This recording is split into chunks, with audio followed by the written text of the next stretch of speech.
So I am Captain Ross Hopkins. I'm from a little village in South Wales called Treharris. It's probably about 10-15 minutes away from Merthyr Tydfil. Parents still live there, but now living up in Norfolk with my family, my wife and two daughters. We've been here since 2016 and absolutely love the country life. Very similar to what we experience in South Wales, rolling countryside. Absolutely brilliant place to live in there, and my children absolutely love it. So I joined in 2003, and QDG at that time had just gone back from Telek 1, so the very first Iraq. So I was posted straight out to Germany. So coming in as an 18-year-old, absolutely fantastic, out to Germany, into the army lifestyle. Why did I join? Well, I think I was always all right in school. Done well at GCSE, started on the A-level train. But I just kind of didn't know what I wanted to do with my life going forward. And South Wales at the time wasn't full of jobs. It wasn't full of prospects for young guys. So I think I just took the leap and joined the army. And then that's been my life for the last 22 years, and I've loved every moment of it. So I joined in 2003 and went to ATR Winchester to do my basic training. At the time, it was 12 weeks, so slightly shorter than it is now, because I think now it's 14 weeks of basic training. And then that 12 weeks, it takes you from being a complete civilian, from literally living in South Wales valleys, walking up and down the road, to being able to run over an assault course, fire your weapon, PT, learn how to do just everything, basic drill, CBRN, just everything. And it's literally a 12-week crash course of how to be a basic soldier. But then I went to Bovington, which is the phase 2 establishment for all those soldiers joining the Royal Army Corps. While you're there, you then go through signals, how to operate the radios. You then go on to additional weapons training, depending on what platform you're using. But more importantly, I got my driving license while I was there. So I'd done my car license, which is all paid for by the army. I think I managed to get that from never sitting behind a car wheel to driving and passing my test in about 12 days, which is fantastic for a young soldier. But then, depending on, again, what platform you then move on to, and at the time we were using CVRT, which was a tracked vehicle. I then got my H license, which then allows me to drive the tracked vehicles, depending on what you actually train on then. Once I completed all my training, like I mentioned earlier, I went straight out to Germany. And I spent the best part of probably 10 years out in Germany, an absolutely fantastic place to live as a single soldier and also as a married serviceman. But where else have I been? I've been to, this is the long list. So I've been to America, Canada, Sierra Leone, Mali, South Africa, Iraq, Afghanistan, Qatar, Kuwait, and it's literally just on all the random countries in between. I've just been everywhere. And for somebody from a little village in South Wales to then being able to get on a plane and go and spend 6 months in America, like I did 2 years ago, and just in Texas, was just something that I would never have thought 22 years ago that I would have been able to do. So just been just everywhere, which is absolutely fantastic. So some of the things that I've done since I've been in the army. So the one thing that I kind of always wanted to do was do a sniper course. I think I was playing like James Bond GoldenEye when I was a young'un on Nintendo 64. Always wanted to be a sniper, and I managed to achieve that in, I think it was 2005. I managed to do my sniper course, which is absolutely eye-opening. Absolutely loved the weapon systems, loved the sneaking around, putting the ghillie suit on, putting the camouflage on. Absolutely loved it. And I think I was probably 19, 20 at the time. It was just absolutely perfect. and then moving later on to my career, doing junior command courses, prepping me for promotion to Lance Corporal and Corporal, down in Bovington at the time, and then getting to run around, do all the bits down there, go up to Lulworth and do the ranges, and then going out to Afghanistan after I trained as a crew commander, which is like the pinnacle of a Royal Armoured Corps soldier's career. You know, you learn to look after your crew, look after your vehicle, how to fight and survive from that vehicle or platform or whatever you're on, whether it's a tank or whether it's a jackal. And that was just the pinnacle for me, being able to train and then go straight onto Op Eric 9 as a crew commander was just it was just the pinnacle of everything that I'd done to that point. And being able to take the crew out and actually fight from the vehicle that we'd been training on for so many years, and see my crew successfully through that tour. When I came back from Herrick 9, I was posted to ATR Basingbourne as a section commander. So just taking some of the lessons that I learned from my section commanders when I was in ATR Winchester, I then looked to apply them and train the next generation of soldiers coming through. Predominantly Royal Armoured Corps soldiers and Royal Engineers at the time, and a few Royal Electrical and Mechanical Engineers, soldiers coming through ATR Basingbourne. But that was a fantastic 2 years, and I think that's where I really kind of honed my instructional capability and techniques. Just being able to teach civilians who'd come in exactly like I was, who'd joined the army, come through the door, had no experience in a lot of cases, and then being that role model instructor for them to start their military journey. And then after 14 weeks of training with those soldiers, being able to see them pass off the square and then join their units or go to phase 2 was just absolutely fantastic for me. So completed my 2 years as a section commander in Basingbourne, and then came back to regimental duty, back out to Germany. We were in Senlager at the time, where I promoted to sergeant. And it's at that time I kind of got a bug for instruction and teaching soldiers. And I kind of stuck my toe into the Royal Military Academy Sandhurst pipeline. I thought, right, this is something that I could do, and something that I really would like to test myself against. But there was a few things I just needed to get out of the way in the interim to get a bit of credibility. One was Platoon Sergeant's Battle Course, which is an infantry course, which is a completely different scope to what Royal Armoured Corps soldiers normally do. So it was an uphill battle to firstly to get on the course, and then two, to make sure that I passed it in a good state to try and get a bit of credibility for when I attended the Sandhurst Carder. Thankfully, went there, passed successfully, and again, that was just honing tactical skills that I'd learned earlier on in my career, but then putting it in a different context of, right, how do I now administrate my section, my platoon, help out my company sergeant major administrate my company, and just being able to get soldiers on the ground and then get them into the fight and pull them through the fight at the other side, which was absolutely fantastic course. Arduous but fantastic. And that really then gave me a good springboard to be able to go on to the Sandhurst Carder. So I went on as a relatively junior sergeant in 2014. And again, a challenging Carder, but one that I absolutely loved. And I think it was,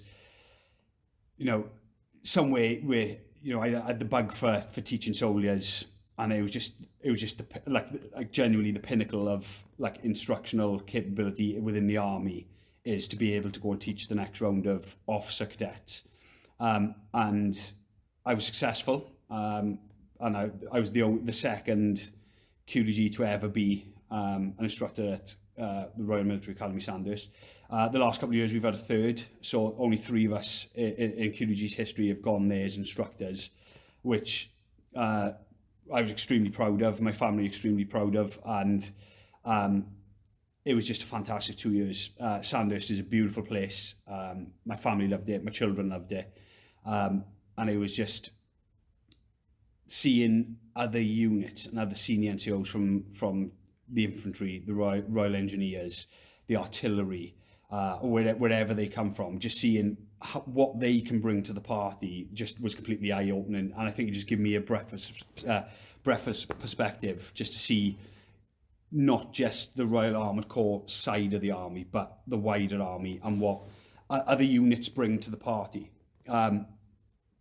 But then just seeing some of the junior officers coming through, how keen, eager and capable some of those men and women joining the army are now to lead our soldiers was just absolutely fantastic.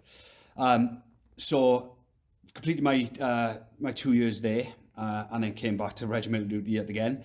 This time the regiment, whilst I was at Sandhurst, had moved from Senlager to Swanton Morley in Norfolk. Bit of a change for my family after we were expecting to go back out to Germany, but actually coming to Norfolk was a change that we looked forward to. It's very rural, but like I mentioned earlier, it's very, very similar to South Wales, quiet, and it's a perfect place to bring up a family. So came back, done a few jobs in the interim, and in 2020 I was selected to be A Squadron Sergeant Major. And in terms of my highlight of my career, whilst there's been a lot of things that I've done, courses, been away on postings, that have been fantastic, I think the one thing that I'll always be proud of is being A Squadron Sergeant Major and then taking those soldiers in A Squadron on tour on Operation Newcomb 3 out to Mali. It was an arduous 6 months working with the UN, and whereas traditionally you go on tour, you do patrols that would last a day, maybe two, we were doing desert patrols of 30 days, which is an absolute leadership challenge for not only the senior NCOs but some of the junior NCOs as well. You've got soldiers living off their vehicles in 50-degree heat, in the middle of nowhere in the desert of Mali, but seeing how well our soldiers and leaders managed that tour was just honestly it was fantastic, because it was sort of the training that we had built as a squadron and that the soldiers had put themselves through was just fantastic, and it's genuinely the highlight of my career as a soldier. You know, you spend so many years actually training to go out and be a reconnaissance soldier on a jackal, working at reach with limited touch points with your chain of command, and that's exactly what Mali provided us. You know, we're at reach, often 200, 300, 400 k's away from the nearest British soldiers, but absolutely perfect tour for a light cavalry unit. So once my 2 years as SM had come to sort of a close, I looked at commissioning. So soldiers in the Royal Armoured Corps, once they hit Warrant Officer Class 2, they can apply to commission into their regiments or into the army as a whole. And some requests to apply to commission into the units, and that's exactly what I did, apply to commission into QDG. So you apply at the front end of the year, you then attend a 3-day almost mini cadre or selection board in Sandhurst over the summer. And that's 3 days where you have a couple of interviews, you do a couple of team building exercises, a few other bits that just to test your aptitude for becoming a late entry officer. And I was successful, and then commissioned from 002 to captain in April 23. April 23. And that's where I am now. So I've been a captain for almost 2.5 years, and currently I'm the Regimental Careers Management Officer, or the RCMO of QDG, and I've been doing this role now for almost 2 years, and it is a job that is unlike any others. When you commission, you have direct link into the chain of command and to each and every individual soldier within the unit. So, what positives of being in the army? So, joining in 2003 as a young soldier, I'd had a couple of part-time jobs while I was doing A levels, and I think at the time it was something like £3 an hour or something crazy. So low-paying jobs whilst in school, and then decided to delve and dive into the army. And I remember my first paycheck when I got out into Germany. I can't remember how much it was, but genuinely it was just like they're actually paying me all this money to do what I'm doing. And if you love what you do, you work for free for the rest of your life. But the money that I was getting as an 18-year-old out in Germany was just fantastic. It was enough to cover car payments and everything.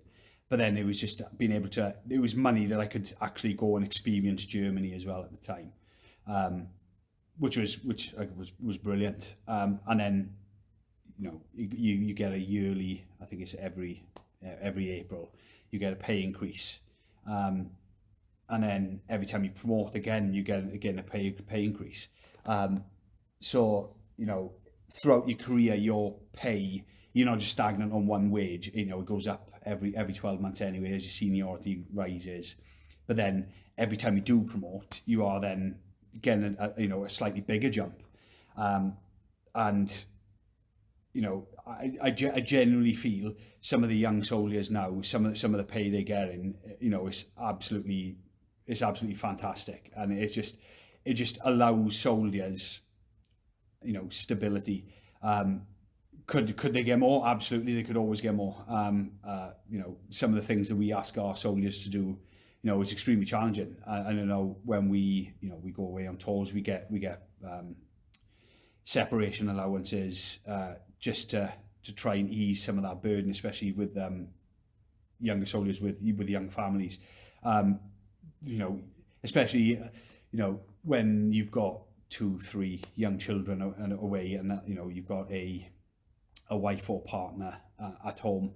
It is challenging, but that pay can make things slightly easier for that family whilst the soldier's away. But like I said, the younger soldiers could always do more, and successive governments have given slightly more to younger soldiers, but we could always have more. Travel, I mentioned earlier, being everywhere and anywhere in the world. There's still some places that I'd like to chalk off, but with the army as it is now, it's expeditionary. It is going genuinely everywhere. We've got soldiers going to Africa to go and exercise in Kenya, out to America. It's you could be locked into South Wales and never see anything other than South Wales, or the border counties of England, or indeed Norfolk. But actually, you're getting young soldiers, older guys, exposed to every part of the world, and we go on an arduous exercise, but then there's always adventure training on the back end of it. And I think this is the unseen kind of bits that a lot of people probably who've not been in military circles might not know. So we go out to America. We were on exercise warfighter a couple of years ago. I spent 6 months out in Texas. But the soldiers that I was with, we were grafting for 4 weeks, 5 weeks at a time. But then there would be a week of downtime where we'd go whitewater rafting, or we'd go horse riding. It's all paid for by the army. And soldiers do it now. So even while we're in the UK, we've got soldiers and officers that go out Nordic skiing every winter, and that's paid for predominantly by the army and trustees, for our soldiers to go out and do those things that they would never normally do.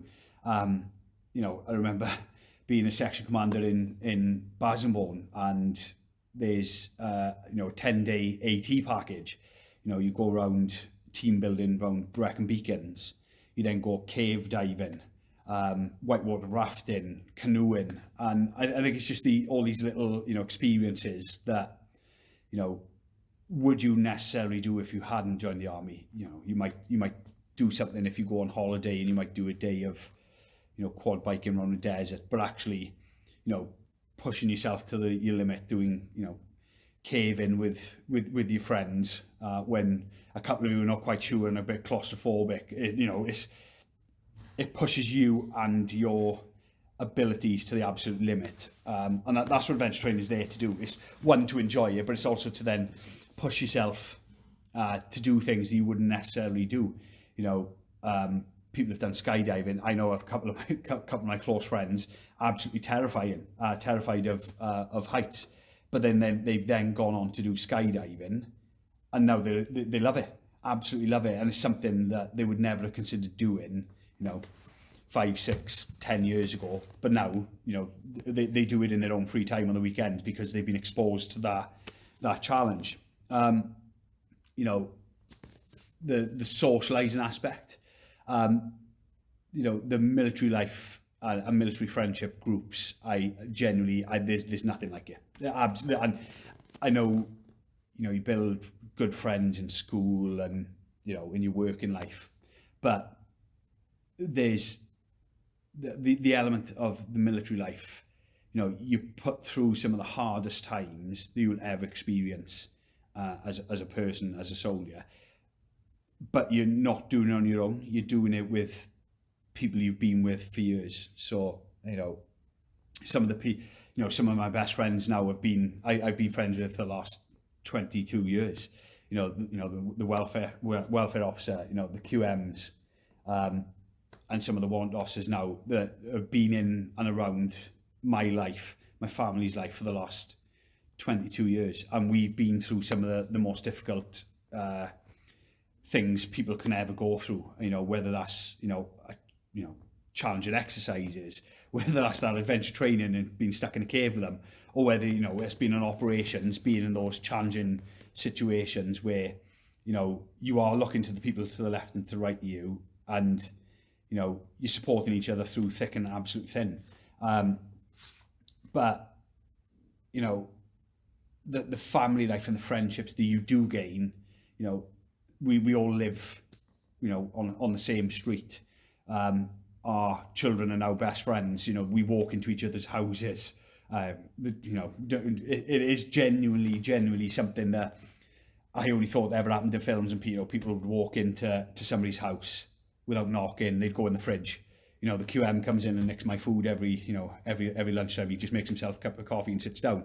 But that's we've been through some of the situations that have tested our friendship to the absolute maximum, and that I rely on my friends as much as they rely on me, and that's something that I would never change. But it's not just the army side of life.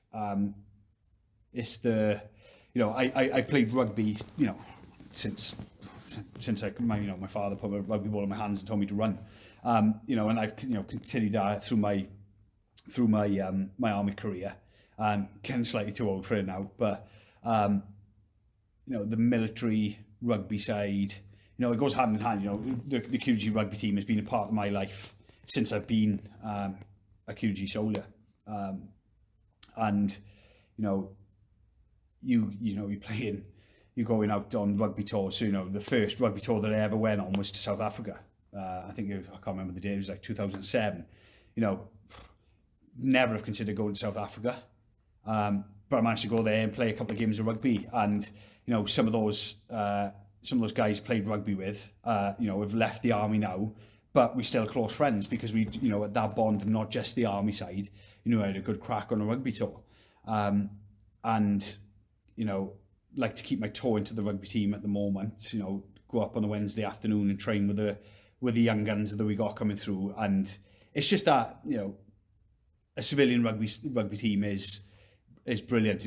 Played for Nelson Youth before I joined the army, but you're there on Tuesday evening on there on the weekends. But then during the week, everyone goes back to their normal lives, but with the regimental rugby team, I'm training with these guys, 2-3 times a week, playing the games, whatever it is. But then we're absolutely getting stuck into, being soldiers together, going through those challenging times. So that's just that different aspect of, the camaraderie and brotherhood that you get, not just through the work, but then you get it through the sport side as well. And, it's just, so it's something I never really experienced before joining the army, and it's something, and I genuinely think it's something that I'll never forget. And once you do leave, because eventually people do leave the army, we do in our reunions, every year, we do Cavalry Memorial down in London, and there's people that I see there that left the army 15 years ago, but then we sit down and it's like they never left, because they just have those memories of going through hardships, good times together, and it's like we're back out in Germany again. You sit there in the middle of London with a bowler hat and an umbrella, with a pint of Guinness, and then you're sitting there just having a chat to each other. And it's like, some people have been extremely successful, some people not so, but it's that catch up that you have, and it's that friendship that genuinely, I know it's a cliche, but it's, it is genuinely friends for life. And there's people almost 60 years old, 70 years old, and we'll sit down and have a chat, and it's reminiscing over what Germany was like in 2003, and there's some of the younger guys I got out recently, and you're talking about what happened in Mali in 2021, 2022. But again, those friendships never leave you. So what would I have done if I hadn't joined the military? It's a good question, but it's a challenging question. Genuinely, I don't know. I think, would I have gone to university? Probably not. I think at that time, I think I done well at school, but I don't think school was my strong point. I didn't enjoy sitting down. I enjoyed going out with my friends, playing rugby on the weekends. But I think I would have struggled in the classroom through the university pipeline. I know a lot of people do go through that, but I don't think that was for me. So what would I have done? Probably just run-of-the-mill job. What I think the challenge would have been is seeing what was available at the time, in and around South Wales. And in 2003, I don't think the opportunities were there. I don't think I would have gone into a job that would have put me anywhere near or given me the experiences that I've gained over the last 22 years. So I think I would have struggled. If I'm being genuinely honest, I think I would have struggled to kind of find a place where I felt like I fit. And I know it sounds really strange, but I think it would have been, factory work, or driving, driving trucks or whatever, or just, I don't think that would have fit my personality and the kind of things that I enjoyed at the time. And I have no doubt that I was a challenging teenager. My parents would probably say I was a right pain. But I think it was just that I just needed direction. I think I just needed almost pointing and unleashing.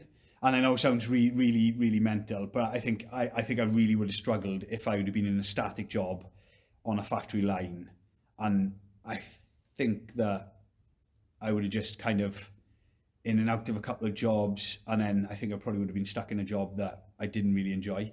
But as it happened, I found that direction. I found that pointing in the right direction with the army.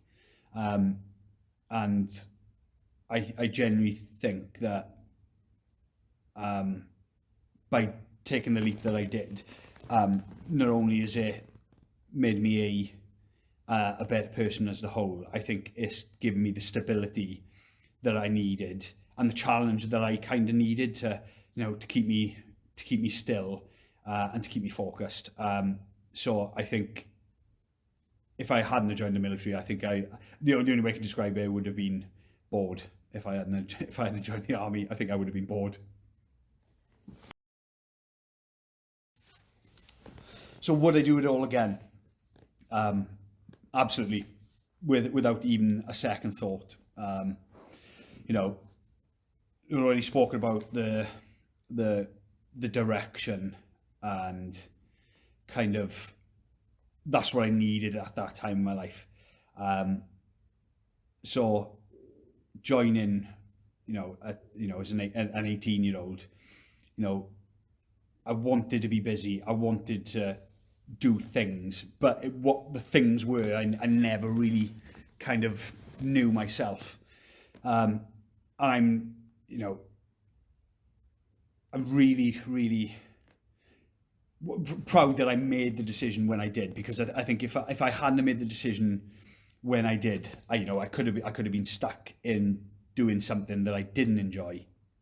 But by making that decision, I've spent 22 years in absolutely loving what I've been able to do through courses, going through tours, traveling, the good and the bad, because there's challenging times, but there's also fantastic times as well that, really, really make this, and it is a life, this life worth living, whether that's, being able to take my family to some of these countries that I visited, or, just having the stability of the family network that I've got with all the friends and their families that help out my family when when I go away. I know that the friends that we've made over 22 years are there, and then they can just walk into each other's houses. She can walk into their houses. They're asking for help, and I don't think I would have got that anywhere else. So I think I wouldn't change what I've done in any stretch of the imagination. I've managed to do all the training courses. At the time when I was an 18-year-old, university wasn't for me. But since I've been in the army, because I had that direction, and people believing in my ability throughout whatever ranks, and people pushing me, I've completed a degree while I've been in the army. And that wasn't something that I ever thought there would even be something I could achieve, not just personally, but I'm in a full-time job here. I'm in a life that does require a lot of time and effort. So I never thought that I would be able to do it, but managed to complete a business management degree through the army, which they subsidise a lot of. So it's given me not only the life experiences and the direction that I needed, but it's also given me purpose and kind of something that when I do leave, I can then fall back on. So I've got a degree. I've got I feel like the army's increased my leadership abilities. My ability to teach is has got me through some of my career, and something that I can then, if I do leave in 10 years time or whatever it may be, that I can then utilize when I look for work after the army. But I wouldn't change it at all. There's you go through some of the challenging times, you think, this is a bit this is a bit spicy, is this for me? But then when you come through it on the other side, you look back at it and you go, we did it right there.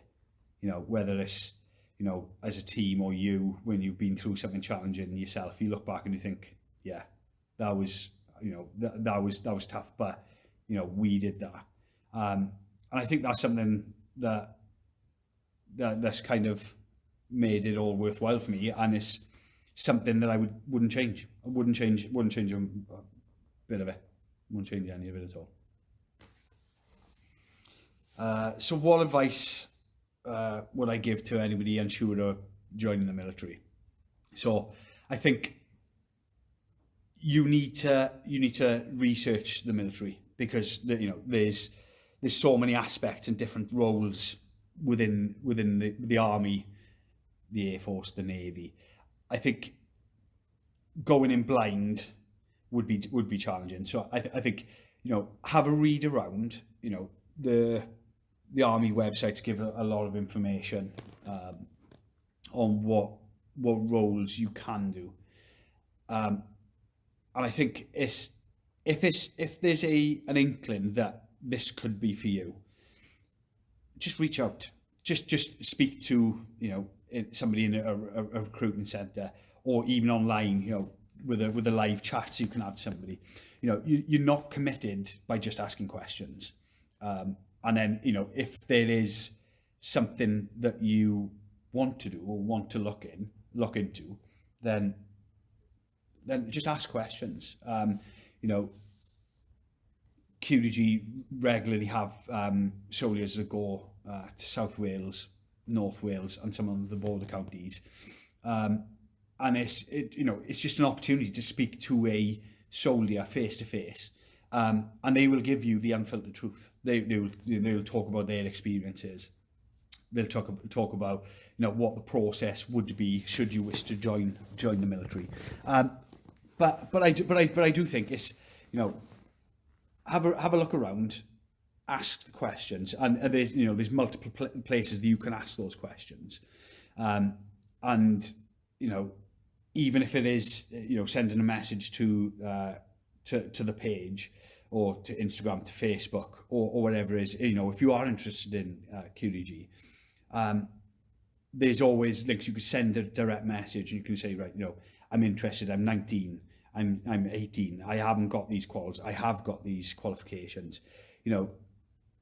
Everybody has something to offer, and I think that's the one thing that I've kind of, especially the job I'm doing now as RCMO, is you see soldiers come through the door with no qualifications.